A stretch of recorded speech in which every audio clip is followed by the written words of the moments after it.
All right, you guys. Hi. We are trying something a little bit different.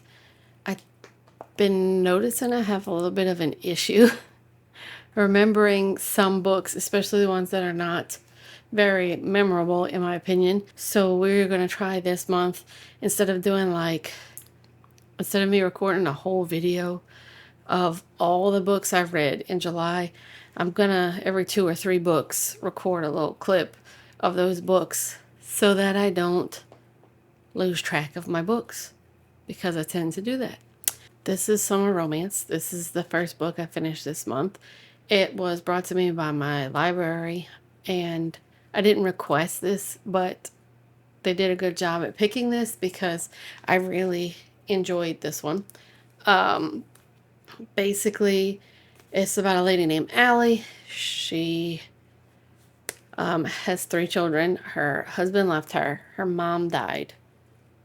Her jerk of a husband left her on the first anniversary of her mom dying.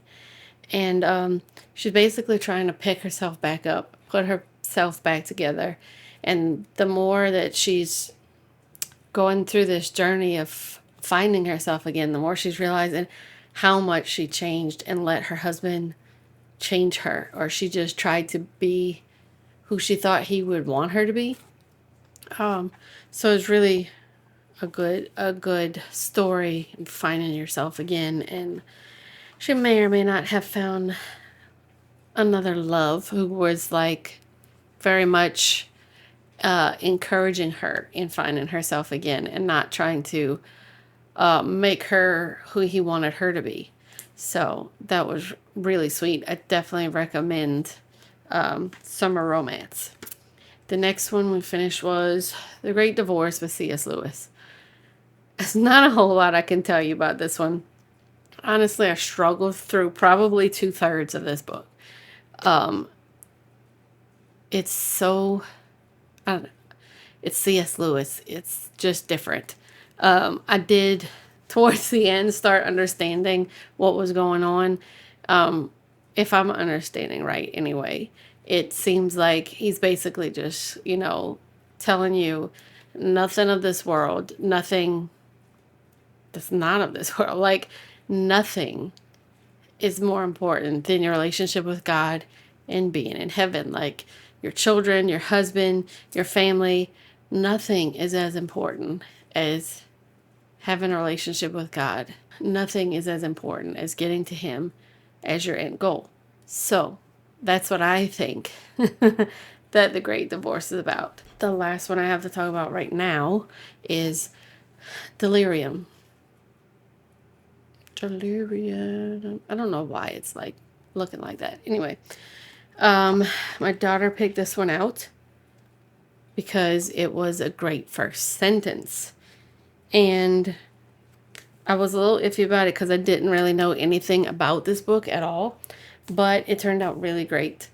It kind of gives off Divergent vibes. It's kind of like Matched, which I read last month. It's basically like the president and all decided that love is a disease. Love makes you do crazy things, and they don't think that that's a good idea for let people fall in love. So they find a cure, and you have this procedure when you turn 18 and you're cured and you won't fall in love. But then that also means like you don't have a love for hobbies anymore either. And even your family members and your friends and stuff, you don't really care about them either. So basically it's kind of a boring life after you have that cure. Like, there's nothing good in your life. When you have your procedure, you also get assigned what your job will be and your match and who you're gonna spend the rest of your life with. But obviously you have no feelings for this person. They're just a person you're sharing your life with, and that's kind of freaky. Lena, I guess you say, I think her name is pronounced Lena.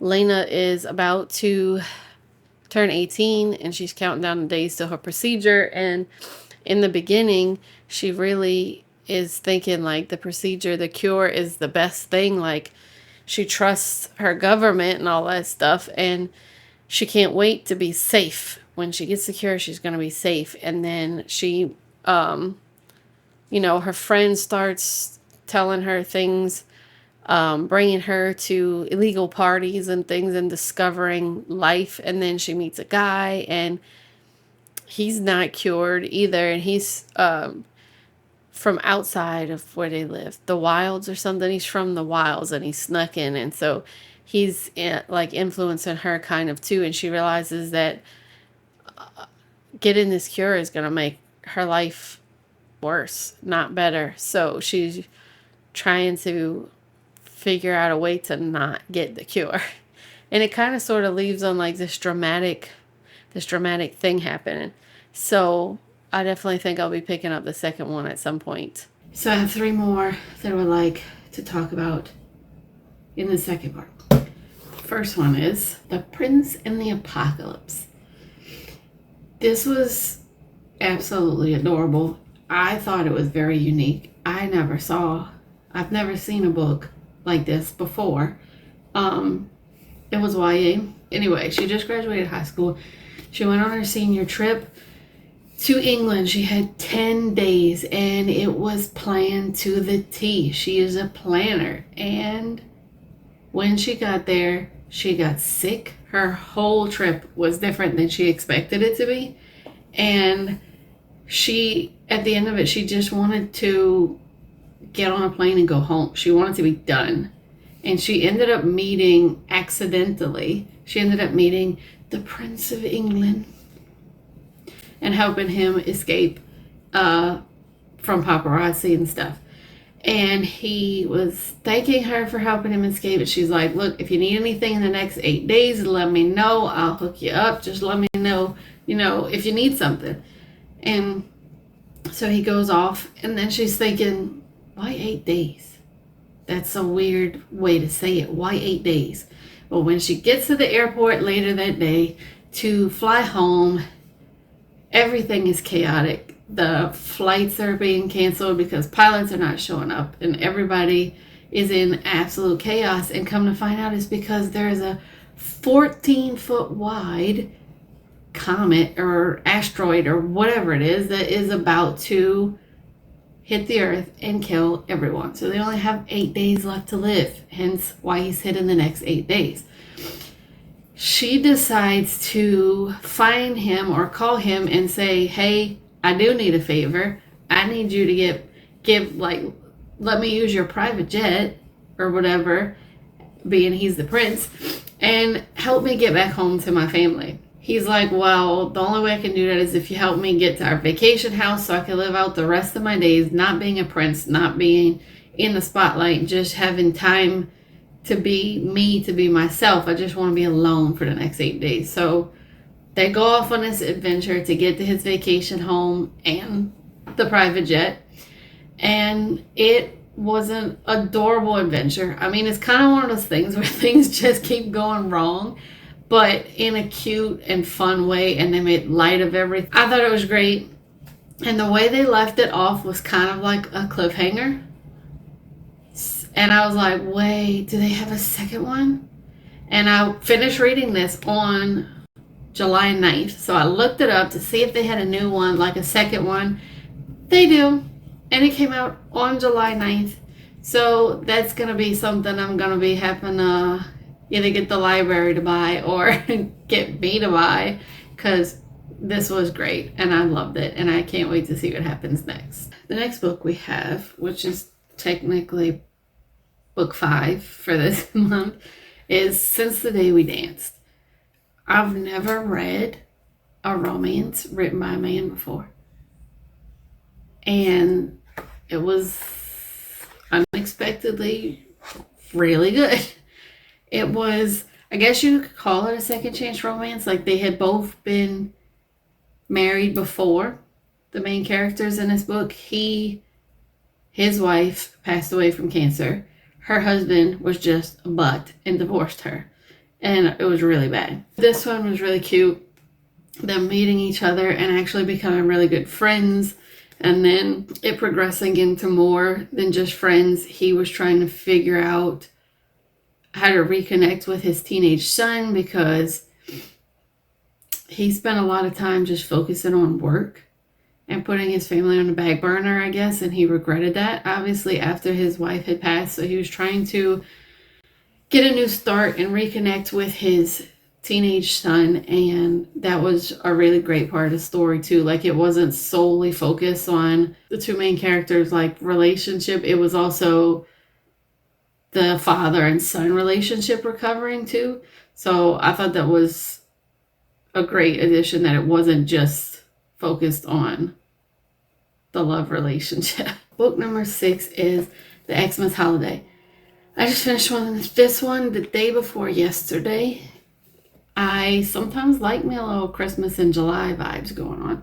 This one was from my library too. They know I like Christmas stuff, so they brought me this one and don't regret it. This was really cute, really amazing. Another author I've never even heard of, but really enjoyed it. So the little blurb on the back said, it's hard to escape your ex when you're working together over Christmas in the Scottish Highlands, but being stuck together might be the best possible present in this sparkling new contemporary romance. So this definitely is like a second chance romance. They were together right before college. Right before they went to college, they were together and thinking about starting something up. And then her best friend came up to her one night and was like, look, he sent me over here to tell you he's not interested in you. Sorry, blah, blah, blah. And then later on that night, she sees her best friend kissing him. And like, she's mad. Big mad. But she just leaves for college and just leaves. Then when they see each other again 8 years later, like feelings stir up real quick again that they still like each other. So it was real cute. I liked it. Another great read. This is number 6 for the month of July. All right. We finished 3 more books, so we're going to do an update. Excuse the mess going on. We have been to VBS at our church the last 2 days. It's been amazing. It's been great. But it's been very long and tiring too. Let's catch up on the next 3 books that we finished. The first one we finished was Flirty Little Secret. You know by now, it was cute. Them chatting with each other and being friends online, and they didn't know that they were even talking to each other, was adorable. It was a great book. I enjoyed every bit of it. Definitely recommend Flirty Little Secret. The next one we finished was Light Lark. Light Lark was phenomenal. I wasn't sure I would have liked this, but I loved it. I know that the second one, Night Bane, is already out. I don't want to buy Night Bane right now because it's only in hardcover. The paperback comes out in October, I think. So I'll probably wait till October to get it because I just prefer reading paperback to hardcovers. So I'm probably going to wait, but it's going to be a hard wait because this was phenomenal. The way it left off made you real excited to read the next one, which was great. I don't know how I'm going to wait till October. This last one was a YA, Places We've Never Been. I have read several Cassie West, however you say her name. I've read several of her books. I've loved them all. I have yet to find one I did not like, and I'm glad because I have another one on my TBR from her, Sunkissed. Nora and Skylar were childhood best friends. They were each other's person growing up, and Skylar had to move away to Ohio for his dad's work, and they hadn't seen each other in 4 years. And their moms decided to go on this big RV trip together, and she was so excited. Nora was so excited to see Skylar again. She thought they were going to pick up right where they left off. She was going to see her best friend again, and it was going to be wonderful, and it was not. He didn't even get out the RV when they got to her house. He didn't come and say hi. It was completely not what she expected. And they set off on their journey, on their RV journey, and it was adorable. It was fun. He had reasons why he didn't come out the RV, to see her, and great read. You know, I like the light and fluffies, the feel goods, and that's what I'm getting with Casey West. Hi friends, we are finishing up my what I read in July. I just realized that today is the last day of July, so I should probably wrap this up. I have 3 more books to talk about, so let's get to it. The first one we have to talk about is Christina Lauren's The Paradise Problem. I don't really know what this is about, like a lot of books, and honestly, doing these videos is making me realize that I probably should look more into what I'm reading, because, or especially what I'm buying, because I've apparently bought a lot of books that I would never read. It's made me a little upset, but it is what it is. You learn from your mistakes, right? So anyway, this one, Christina Lauren's The Paradise Problem, I didn't exactly know what it was about, but usually most of the time with romances, I don't have that much problems. This one was great. I loved it.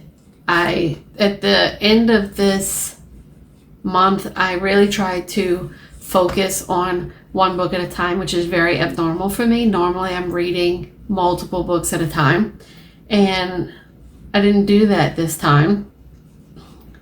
This was the first one that I tried to read, just solely this one, and I definitely felt more in the zone, more in the bubble of where the setting of the book, I guess. And it was great. I loved it. It's definitely beachy vibes. It's set on a private island, and it was great. Both of our main characters needed housing for college, and so they got married in name only, so they could have housing for college. When they were not living together anymore, he gave her papers. She assumed it was divorce papers, and he said he was taking care of everything. And then, like, at 4.5 years after they got married, he shows up on her doorstep, and he's like, "Hey, you remember that time we did that thing where we got married? We're still married," because he was set to inherit a lot of money from his grandpa, and his grandpa had this, like, the stipulation or whatever, that he had to be married for at least 5 years for him to get his inheritance. So they were coming up on that 5-year mark. His sister was getting married, and he needed his wife to be there with him at his sister's wedding. So he went and found her, and so they go to the private island together, and they have to prove to his family that they are, in fact, married and all this stuff. And there was quite a bit of drama that went on, but it wasn't anything too much where I was stressed out or anything. So it was really great. The next one we have is Better Hate Than Never. I didn't hate this one, but it definitely was not my favorite. It was not a bad book. I just wasn't one of my favorites, and I don't know if I'll be picking up the 3rd one to the series, because I DNF'd the first one, and I don't know if I'll even bother with the 3rd one. This is book number 11. The last one, again, another one that I solely focused on this book and nothing else. Betting on You by Lynn Painter.